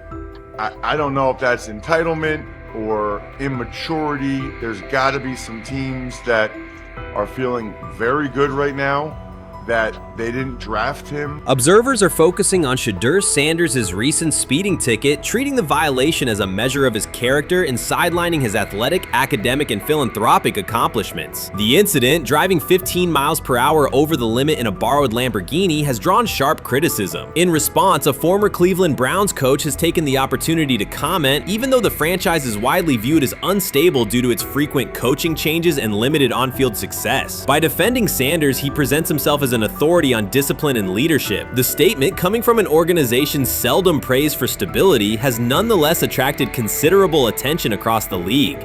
You want to defend him a little bit. I thought this was an interesting take. Yeah, I thought it was really interesting that you said you were out because of the speeding tickets. To me, that's such a minor thing. You were so high on him in terms of his completion percentage in OTAs, and I thought that was a little aggressive on your part. But with the speeding tickets, I got a speeding ticket the first night of the draft, my first year there. I thought maybe I'd get the benefit of the doubt, but they gave it to me anyways. As soon as the former Browns coach defended Shedeur Sanders, social media erupted with commentary, resembling the volume of draft night coverage. Posts and opinions appeared within minutes, and criticism escalated rapidly. Detractors amplified Sanders' minor speeding violation, while supporters argued that such reactions were disproportionate to a single traffic citation. Shedeur Sanders received 2 speeding citations, and the minor traffic issue quickly drew national attention. Before considering the former Browns coach's response, it is useful to clarify the facts. Sanders, son of Pro Football Hall of Famer Deion Sanders and a current college quarterback, was twice ticketed for exceeding the limit while driving a high-performance vehicle. Commentary on social media escalated rapidly, with critics framing the incident as a significant character concern, even as the league has historically tolerated far more serious legal transgressions. Stepping into the debate, a former Cleveland Browns coach, best known for a tenure filled with losses and contested decisions, issued a strong public defense. He argued that 2 speeding tickets should not define Sanders' reputation or overshadow his on-field talent and community work, urging a balanced assessment of the player's actions. I don't love it from a 5th-round draft pick. I don't love that it happened multiple times. But I do think that this is the first time he's been away from his dad. And, you know, there's going to be some growing pains. Now, would I sell my stock on it like you are? Not because of a couple speeding tickets, especially in light of the problems that Brown's quarterback room has had to deal with legally in the last few years. I mean, this is nothing. The debate quickly shifted from 2 speeding citations to broader claims about integrity, growth, and leadership. The former Browns coach framed the infractions as moments for personal development and urged observers to view them in context. Critics responded forcefully. Some called for disciplinary action, others questioned Deion Sanders' parenting, and a few sought to discredit the coach himself, despite his professional record already being widely analyzed across the league. The reaction underscores an apparent inconsistency in public standards. Fans often overlook on-field confrontations, heated sideline arguments, and other significant controversies, yet they treated Sanders' as routine traffic offenses, speeding without evidence of reckless endangerment, as indicators of serious character flaws. If such minor violations were adopted as the primary measure of morality in professional football, many players would face similar criticism.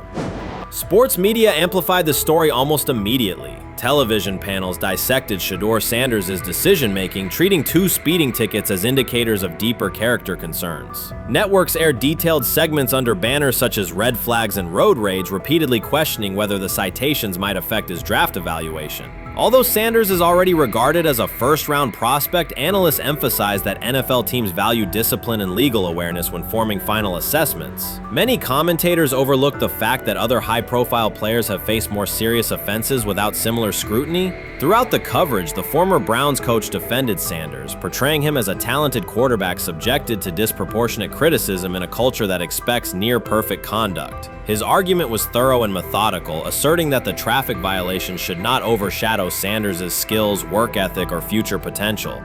Commentators point out that the coach's intervention was not entirely selfless. He recognized the publicity potential. One day he was an overlooked figure from a struggling Browns era, the next he was a trending name across sports media. The discussion quickly expanded beyond Sanders' speeding citations to questions of image management and narrative control. Critics demanded disciplinary measures, public apologies, team sanctions, and formal statements, yet their objections seemed directed less at the traffic infractions themselves and more at Sanders' high profile, confidence, and resistance to traditional expectations. In practical terms, Sanders' brand remains intact. The coach secures renewed relevance, and the episode supplies another headline in the ongoing story of modern football. The next time Sanders is seen in a high-performance car, the debate will likely reignite, focused not on speed limits, but on the broader culture of the league. Meanwhile, new voices continue to join the conversation. Broadcaster Colin Cowherd has already weighed in, offering his own reassessment of the incident and its broader implications. Breaking news, Shedeur Sanders last night was pulled over going 100 miles per hour. All right, he clocked 101, 41 miles an hour over the speed limit in Cleveland. He will have the opportunity to fight the ticket in court. Now, I'm not exactly sure where he was pulled over, whether or not that it was in Ohio or whether or not that it was in his home state. But typically when you're going 40 over, that's flirting with the line of reckless driving.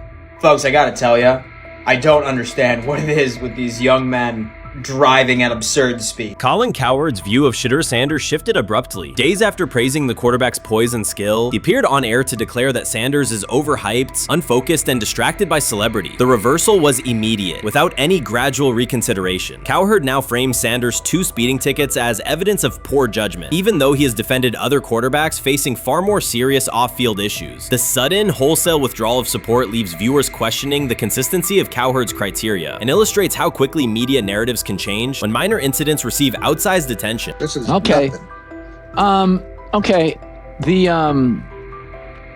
how much of this is I mean, Jimmy Haslam has his hands all over Manziel, has his hands all over Deshaun Watson, admitted it, man enough to admit it. I saw the reaction in the draft room when they took Shedeur Sanders. Pretty obvious it wasn't the coach and the GM's pick. How much is this team has 8 last place finishes in 13 years owning it.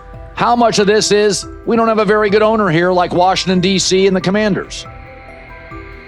Yeah, I didn't love the owner stepping in and saying, you got to take this guy in the 5th round.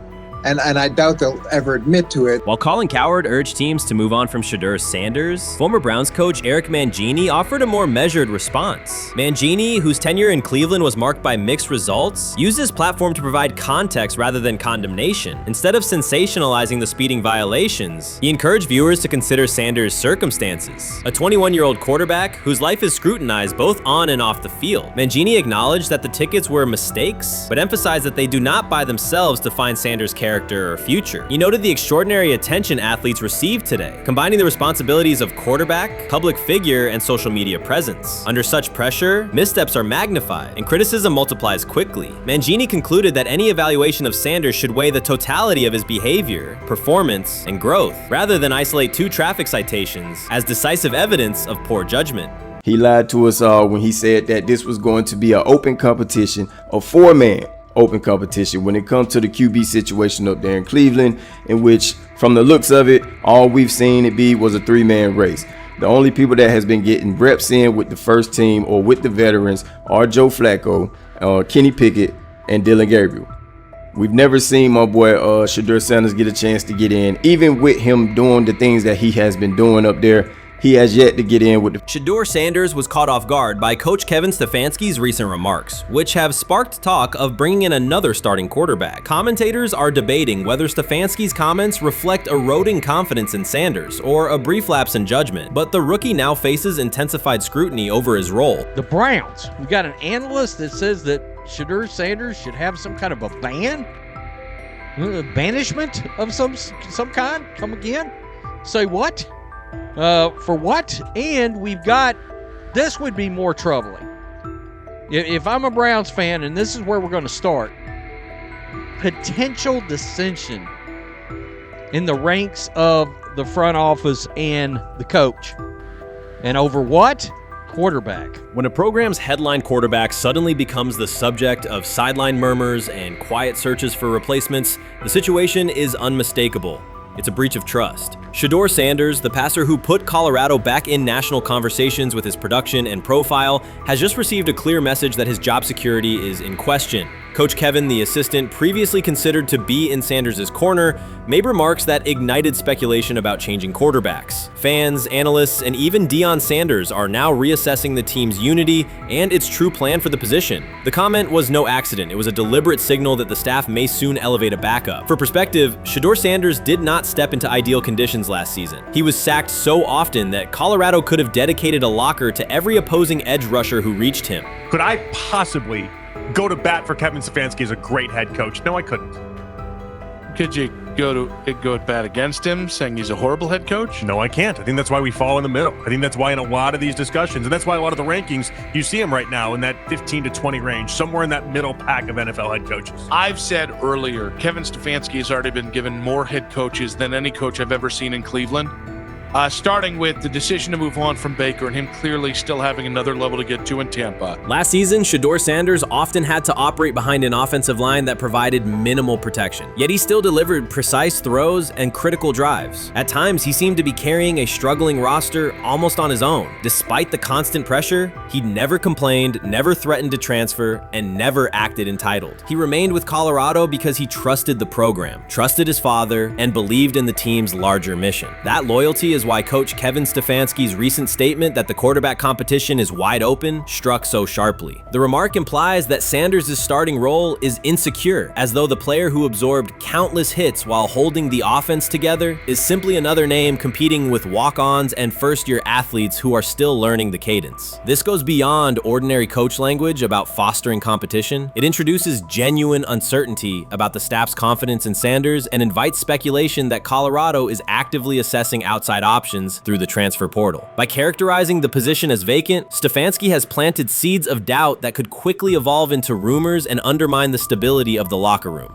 I'm sorry, but when it comes to quarterback, I'm going to defer to my head coach, generally speaking, especially one with Stefanski's track record and how he's viewed across the league. So this is interesting because it tells you Kevin Stefanski's not a Shedeur Sanders guy. And it also tells us who made these picks. Exactly. The Cleveland Browns made a rather awkward decision in the NFL draft, opting to take quarterback Dillon Gabriel in the 3rd round well before he was expected to fly off the board. Then 2 rounds later, the Browns took fellow quarterback Shedeur Sanders. So what exactly is going on? Discussion has begun about whether Colorado is actively evaluating another quarterback and preparing for life after Shedeur Sanders. Analysts are debating whether Coach Kevin's move is calculated strategy or a misstep that jeopardizes team stability. Sanders remains a top NFL prospect, Deion Sanders' son, and the program's public face. His highlights dominate social media and his jerseys outsell the team's victories. Yet he is once again being asked to reaffirm his position.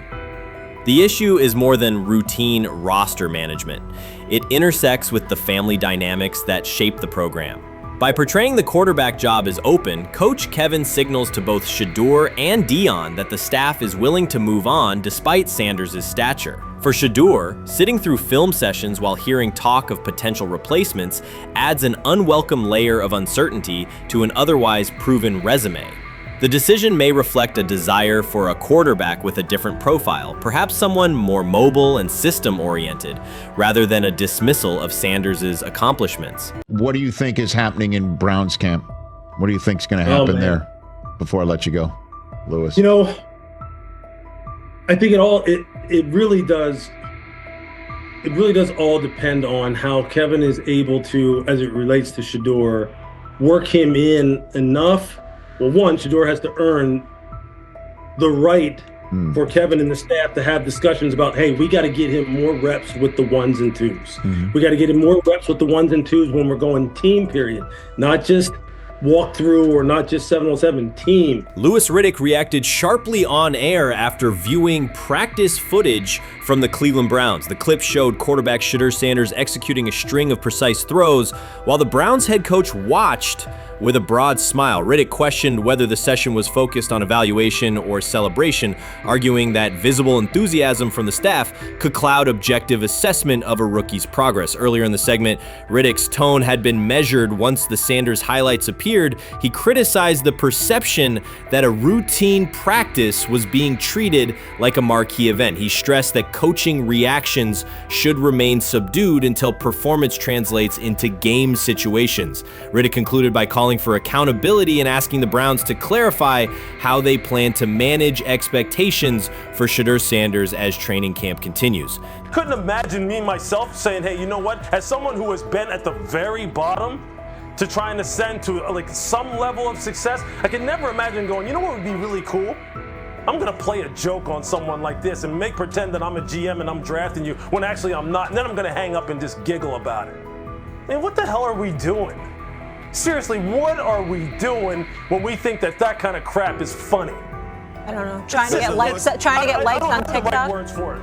Right, Lewis, I'm gonna say this. I don't have the right words for it. Few situations unsettle a former front office executive faster than watching coaches celebrate a rookie quarterback before pads come on in August. In Louis Riddick's view, the Browns staff did more than acknowledge promise. They acted as though they had already secured their franchise leader. Throughout the session, Shedeur Sanders delivered 40-yard throws off his back foot, ran crisp 2-minute drills, and displayed steadiness rare for a first-year player. According to reports, each successful rep drew audible admiration from the sideline, highlighting how quickly enthusiasm has escalated. When Riddick reviewed the same practice tape and heard the glowing comments, he challenged the reaction on live television. He argued that a few controlled drills should not override the methodical scouting and development work that normally guides roster decisions. Riddick's criticism focused less on Sanders' talent than on the evaluation process. He warned that comparing a prospect to established stars or joking about renaming the stadium creates pressure before the player has taken an NFL hit, faced a disguised coverage, or logged a preseason snap. Praising potential is acceptable, he said, but anointing a savior in July risks repeating the organization's history of premature quarterback expectations. Sanders brings confidence shaped by his father's legacy and his own disciplined preparation, yet Riddick insists that progress must be confirmed over time. He urged the Browns to temper public excitement, follow a structured development plan, and reserve celebratory reactions for on-field results that matter. Regular season production under live pressure, not highlight clips from a midsummer workout. He has to earn that. Kevin has to figure out a way to do that, so then you can reasonably assess what you have in him compared to Dillon Gabriel, compared to Kenny, compared to Joe Flacco. If you don't, then the conversation surrounding him is going to continue to be what it's been, which is, but for some people, he was overhyped all along. He's not that great of an athlete, doesn't have a big enough arm. There's a reason why he was a 5th-round pick, blah, blah, blah, which I don't believe. I believe if he is given enough reps, earns enough reps, and then is given enough reps in meaningful situations, he can throw the ball just as good as Joe, if not better, just as good as Kenny, if not better, just as good as Dillon Gabriel. After more than 2 decades in personnel and broadcast analysis, Louis Riddick was dismayed to see a franchise bypass basic evaluation standards after only a series of eye-catching minicamp throws. Reviewing practice footage from Cleveland, he observed Shedeur Sanders drilling 40-yard passes against uncovered receivers and running 2-minute sequences with poise. In Riddick's view, those reps, conducted without pads, contact, or a disguised rush, show arm talent but reveal little about how a rookie handles game pressure. Riddick said the Browns' reaction drifted from objective assessment to outright admiration. Multiple reports indicated coaches were sketching new concepts for Sanders during dinner and referring to dedicated Shedeur packages well before a padded practice. Even the veterans in the quarterback room showed no visible alarm, a sign that staff excitement had already reset the internal depth chart conversation. The analyst emphasized that his concern is not Sanders' skill set. He acknowledged the quarterback's arm strength, footwork, and composure, but rather how quickly the club appears willing to declare him its long-term answer. Riddick cited several past prospects who received similar midsummer acclaim only to stall once real competition began. Given Cleveland's long history of quarterback turnover, he argued the organization should focus on incremental milestones, processing post-snap reads, surviving live pass rushes, and rebounding from mistakes on Sunday afternoons. Riddick urged the Browns to temper expectations and follow a structured development plan so Shedeur Sanders can progress without undue pressure. One coach reportedly admitted he replayed Tuesday's scrimmage film so often that he lost sleep, an anecdote Riddick offered as proof that enthusiasm is already outpacing reality. All asking now is what is going on with Shedeur Sanders, and so the floor is yours. Maybe you can make sense of this free fall with what was at one point the top-rated quarterback in this draft class.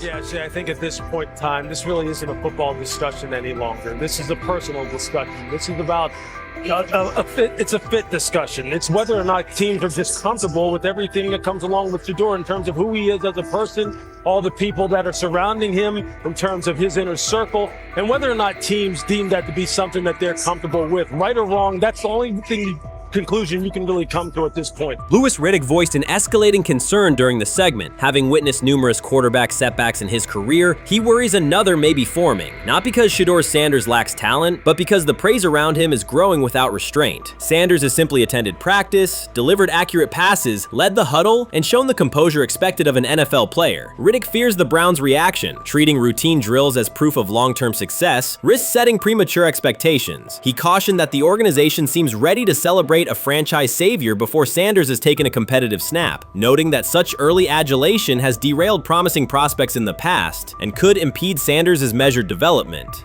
The rumors have ended. The decision is public. Cleveland Browns owner Jimmy Haslam has informed every level of the organization that unless an unforeseen injury intervenes, Shedeur Sanders will start at quarterback in week 1. The announcement is not an informal suggestion or a quiet push in the background. It is a direct order. Multiple independent reports, amplified most visibly by Colin Cowherd, confirm that Haslam delivered the directive himself. From the owner's viewpoint, the logic is simple. No one else on the roster offers the same combination of talent, leadership, leadership and long-term upside. Joe Flacco is approaching the twilight of his career. Kenny Pickett has shown flashes but remains inconsistent. Dillon Gabriel, taken in the 3rd round, is a developmental project. By contrast, Haslam believes Sanders can alter the franchise's trajectory immediately, and he refuses to allow internal hesitation to stall that possibility. The standoff traces back to April. General manager Andrew Berry and head coach Kevin Stefanski entered the draft wanting a low-profile prospect who would fit quietly into the existing depth chart. They prioritized scheme familiarity, modest public attention, and a clear developmental timeline. When the board lined up, they reached for Gabriel in round 3, reasoning that an early investment would justify keeping a rookie on ice behind the veterans. But Sanders continued to slide, first through day 2, then deep into round 5. Haslam watched the names come off the board, convinced the league's bias against Deion Sanders' outspoken son was obscuring legitimate first-round talent. When Cleveland's 5th-round pick arrived and Sanders was still available, Haslam intervened. He did more than approve the choice, he overrode the original plan, making it clear that the organization would select Sanders and give him every chance to compete. From that moment on, the Browns' internal narrative splintered into 2 camps, those ready to accelerate around their owner's vision, and those still trying to protect their original approach. Once rookie minicamp began, Sanders erased much of the speculation. He commanded huddles, processed coverages quickly, and delivered throws with anticipation that belied his draft slot. Teammates noted his willingness to accept blame for missed timing, then correct the error without dramatics. While Flacco and Pickett split most first-team reps, Sanders treated limited opportunities as full-speed auditions. During organized team activities, he identified blitz looks, redirected protections, and consistently found his second read when the primary route was covered. More than one defensive veteran told local reporters that Sanders looks like the best arm in the building. That assessment forced Berry and Stefanski to reevaluate their timetable. They could no longer label Sanders a long-term project without contradicting on-field evidence. Drafting Gabriel 2 rounds earlier had provided the staff an excuse to slow roll Sanders' ascent. Coaches could point to investment cost, meeting room familiarity, and installation comfort to justify Gabriel's snap share. Yet each practice rep in which Sanders outperformed the 3rd rounder weakened that shield. Behind closed doors, position coaches began requesting more Sanders film for cut-ups, and offensive assistants quietly shifted meeting questions toward concepts the rookie already executed well. By mid-June, Berry himself started describing Sanders not as a developmental asset, but as a competitive option. Those subtle linguistic changes signaled the front office's recognition that the narrative had moved beyond their control. Haslam's history with quarterbacks is well documented. His pushes for Johnny Manziel, Baker Mayfield, and Deshaun Watson were high-visibility swings, each driven in part by a desire to generate excitement as well as wins. Critics highlight those choices to question his evaluation track record, yet Haslam perceives Sanders differently. Where Manziel carried off-field concerns, Sanders brings a reputation for professionalism. Where Mayfield's leadership style divided veterans, Sanders' approach has united receivers and linemen. Where Watson's trade involved unprecedented controversy, Sanders arrived at minimal draft cost. Haslam sees a rare chance to capture star potential without mortgaging the future, and he is unwilling to cede that upside to cautious pacing. Cleveland supporters, weary of revolving door quarterbacks, have rallied around Sanders with unexpected speed. Sales of customized Sanders number 2 jerseys surged within days of rookie minicamp. Training camp ticket requests spiked once local media circulated videos of Sanders making NFL-caliber anticipation throws during 7-on-7 periods. The mood in Northeast Ohio has changed from tentative hope to active belief. Longtime season ticket holders who once shrugged at preseason storylines now debate Sanders' footwork at neighborhood barbecues. Social media engagement for Browns content has climbed, driven by highlight compilations of the rookie threading seam passes between linebackers and safeties. All of this places Kevin Stefanski in a fragile position. If he opens week 1 with a veteran starter and the offense sputters, criticism will be swift. Each stalled drive will be interpreted as evidence that he ignored the owner's edict and the fan base's intuition. Conversely, if he names Sanders the starter solely under pressure, any early struggles could be framed as proof that Sanders was rushed, further exposing Stefanski to blame. The only sustainable solution is conviction. Either stand behind a veteran with clear strategic reasoning or embrace Sanders fully and structure the offense around his strengths. Splitting the difference, rotating series, delaying first-team reps, or using vague competition language will satisfy no one and likely jeopardize locker room clarity. Sanders' personal approach has reinforced Haslam's confidence. Instead of taking post-draft downtime, he traveled to Texas to train in full Browns gear at facilities near his father's home. The leaked clip of Sanders executing footwork drills in helmet and pads wasn't a marketing ploy. It was a glimpse into a quarterback visualizing Week 1 live. Team personnel who viewed the footage recognized purposeful rehearsal, cadence calls, pocket movement against simulated pressure, and follow-through adjustments based on imagined rush lanes. Observers asked why a rookie would conduct such intense solo sessions in May. The answer is straightforward. Sanders does not view himself as a developmental pick. He considers himself the starting quarterback of the Cleveland Browns and prepares accordingly. On pure ability, Sanders' arm strength ranks with the league average for starters. His accuracy to the intermediate middle, an area where the Browns' current scheme generates high leverage completions, has drawn consistent praise from receivers. The primary areas still under review are blitz recognition and live bullets and timing on deep outbreaking routes versus press coverage. Those developmental checkpoints are significant, yet daily practice reps show acceleration. In contrast, Flacco's mobility limits the boot action game that Stefanski installed to help Mayfield early in his tenure. Pickett can extend plays, but struggles to attack tight windows between linebackers and safeties, an essential requirement in Cleveland schematics. Gabriel remains an unknown at NFL speed. Thus, the competitive landscape favors Sanders sooner than the coaching staff originally planned. The franchise now stands at an inflection point. Haslam's mandate, the locker room's growing support, and the fan base's enthusiasm all tilt towards Sanders. The front office's earlier strategy, anchored in patience and quiet development,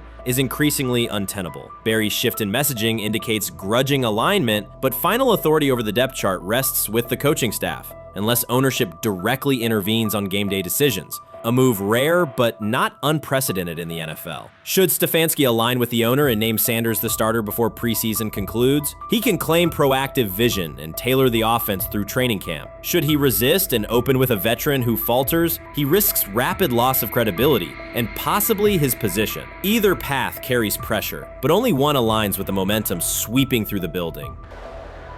For 2 decades, the Browns have cycled quarterbacks without securing a stable star. Each new hope, whether draft pick or trade acquisition, has collapsed under injuries, inconsistency, or organizational disarray. The possibility that Sanders could finally anchor the position is not merely a football storyline. It is a potential cultural reset for a fan base defined by resilience. Haslam's insistence reflects that awareness. Cleveland needs a leader who can win on Sundays and project confidence every other day of the week. Sanders has shown he can shoulder expectations without retreating from scrutiny. That trait, more than arm talent alone, is why the owner views him as indispensable. Voluntary workouts transition to mandatory minicamp next week. If Sanders receives a substantial share of first-team snaps, observers will interpret it as the staff's acknowledgement that the competition is tilting decisively.